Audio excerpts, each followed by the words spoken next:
The 2025 Swimming World Championships are all wrapped up, and this was an incredible meet. There was a ton of fast racing, a bunch of really close finishes, and a bunch of events that were just so fun to watch. So these are my top 10 favorite races from these championships. These events could be here because they were just so fast, it could be because it was a really close race, or for any reason whatsoever. These are my own personal favorites, and if you have an event that you liked more that wasn't on my list, leave your list down in the comments. Also, don't worry too much about the exact order except for maybe the top few, especially since I am alternating between men's and women's events. Number 10, the men's 800 and 1500 freestyles. Okay, this one might be cheating, I'll admit that, but you can take your own pick of which of these two should have the number 10 spot to itself for yourself. Both of these events were won by the Tunisian superstar Ahmed Jowdy in a pretty big breakout meet for the 20-year-old. The 800 free was the more impressive winning time. Here, Jowdy ripped a time of 7:36.88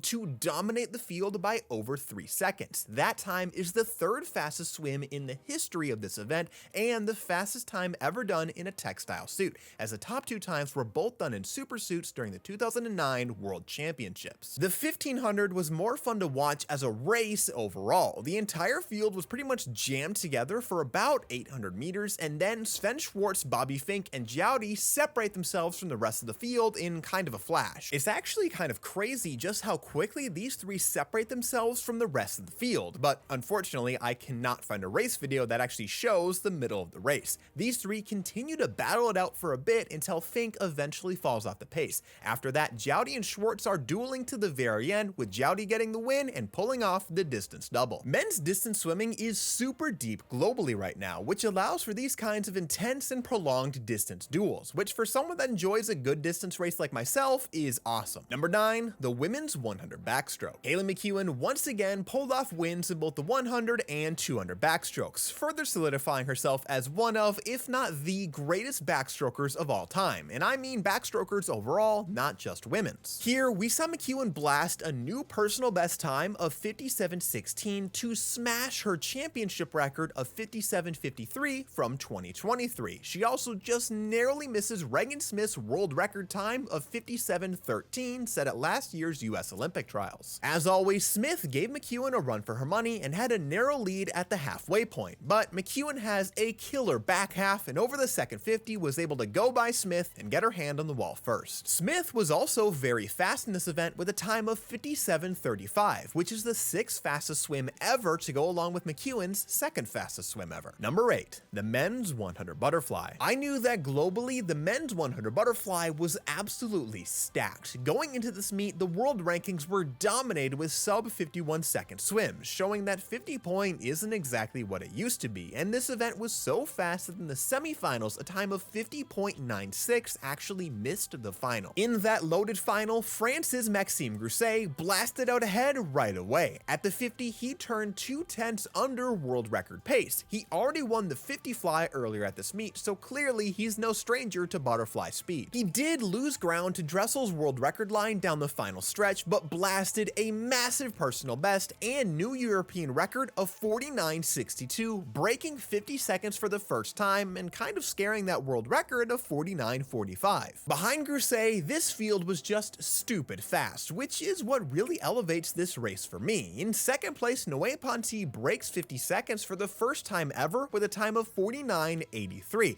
and dueling for the bronze were Canadian teammates Ilya Haroun and Josh Liendo, 50.07 to 50.09. For me, this race was the perfect example of one that didn't break any world or championship records, but was still very, very fast from top to bottom, which made it very thrilling to watch. Number 7, the women's 400 medley relay. One of just 3 world records set at these world championships and one of 2 relay records. This event was the very last one of the meet, and it certainly delivered. The United States women owned this race from start to finish in order to slice a few tenths off of their own world record set during the Paris Olympics. Regan Smith got things off for an early lead on the backstroke leg, outdueling McEwen, which for some reason is a pattern between these two. Then Kate Douglas, the only new face on this relay, dropped a huge split of 104.27 on the breaststroke leg. This was a split that propelled the US into clean water for the rest of the race. Then Gretchen Walsh did Gretchen Walsh things on the butterfly leg, splitting a 54.98, and Tori Husk brought it home home with a 52-52 to hold off her own world record split at the end. The scariest thing about this relay is that there actually is a decent amount of room for improvement here. Gretchen Walsh has been faster than that relay split from a flat start before, and Tori Husk has also been much faster on relay splits before, and Regan Smith has also been faster than her leadoff leg with her world record time. A world record breaking relay was definitely an exciting way to end these world championships. Number 6, the men's 200 butterfly. Who could not love this race? Watching this race, not swimming a 200 butterfly, that one I get. But Luca Orlando was a very bright rising star as a teenager, but then had his career derailed for a few years thanks to a string of pretty nasty shoulder injuries. He made a return last year in order to make his first ever Olympic team, but didn't seem to be at quite full form yet. Well, that changed this year. During a pro swim series meet earlier in the year, he went a new personal best time and joined the 152 club, and then went 152s again during both the prelims and semifinals of this meet, which made him look incredibly threatening going into the final. In that final, Orlando dialed it up to 11 and ripped a huge time of 151.87 to break 152 for the first time ever and become just the 4th swimmer to ever do that. Funnily enough, he stays as the 4th fastest performer of all time. He's just way faster now. And of course, Orlando wins his first ever world title and the only individual gold medal for the American men at this meet, kind of filling the same role that Bobby Fink did in Paris. From debilitating shoulder injury to world champion with one of the fastest times ever, that is certainly a story that anyone can appreciate. Number 5, the women's 200 breaststroke. On paper, this matchup was one for the ages. The Olympic champion versus the world record holder, Kate Douglas versus Yevgenia Chikunova. Douglas used her opening speed over the first 100 to open up a lead on Chikunova. Then during the third 50, the world record holder started to make a move, but on the final 50, it was actually Douglas with the fastest split to extend her lead and win the gold definitively. Douglas's winning time is also very fast, 2:18.50. That is the second fastest swim in history, trailing only the world record. It resets her own American record in a huge personal best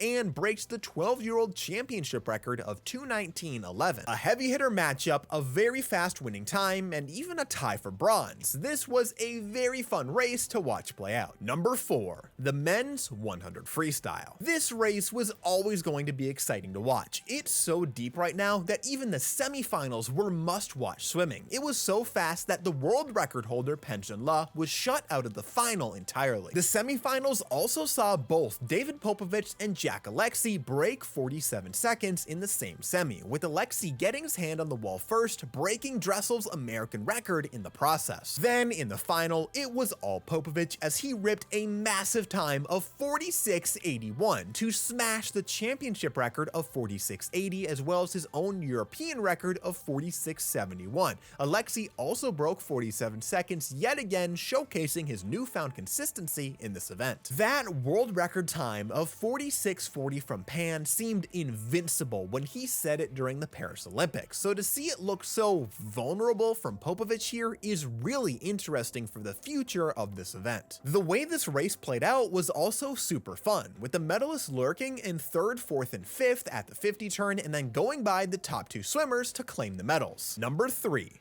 the women's 200 butterfly. Summer McIntosh, the world record of 201.81 ever since it was set back in 2009 has been seen as basically impossible to break. It took until 2021 to even see another 203 in this event, but during the Paris Olympics and continuing into this year, McIntosh has really challenged that. And this race was her closest attempt yet, as she utterly smashed the field. The race was only between Summer McIntosh and the clock, as she lowered her personal best time down to a blistering 201.99 to just miss that world record. I would ask Summer how she feels about that, but I think I know. Even if that world record does live to see another day, that time is just absurd. 201 anything seemed like a fantasy a little over a year ago. To see it actually happen now is just insane. Number 2, the men's 200 IM. I'll bet you are waiting for this one. The only individual world record of this meet. Leon Marchand torched Ryan Lochte's world record of 154.00 with an insane time of 152.69 during the semifinal. This world record has managed to stick around for a very long time, and then in one fell swoop, Marchand just destroyed it. He didn't even bother to swim a 153 first and just skipped right to the 152s. I feel like if I try to give you my most optimistic but realistic prediction for Marchand before the meet started, I would have said something like a 153 mid, and from what I've seen, most people are in a similar boat. That was the semifinal swim. While Marchand didn't break the world record again in the final, he did go under 154 again with a 153.68. But perhaps the bigger surprise there was Shane Casas smashing his personal best with a 154.30 to be within striking distance of Lochte's American record. Honorable mentions. Before we get into my favorite race of the meet, let's go through some honorable mentions real quick. In the women's 100 butterfly, we saw Gretchen Walsh break 55 seconds again. This was still early on in the meet when we didn't know how some American swimmers would be responding to illness, and Walsh had already withdrawn from a relay for medical reasons at this point. So it was interesting to watch this race when Walsh seemed to be vulnerable just to have her blow away the entire field. The men's 200 back had a blistering race between Hubert Koch and Peter Kotze as they both swam 153 lows. While that is far off of Aaron Pearsall's ridiculous 151.92 world record in this event, that is very fast for where this event has been in recent years. The women's 200 freestyle saw just a textbook race out of Molly O'Callaghan as she lurked with the field for the first half before powering away during the second half, and there was some outside smoke and a late charge from Li Bingji to grab the silver. And while it may hurt me as an American where Team USA missed the podium, the men's 800 free relay was a pretty exciting race. Here we saw Team Great Britain win their first medal of the meet with a gold medal performance in this race, anchored by Duncan Scott with a huge 143.8 split. Luke Hobson gave Team USA a brief lead after his leg as the third swimmer with a monster 143.4, where he pulled the team from 6th to 1st, adding to just how dynamic this race was. Number 1.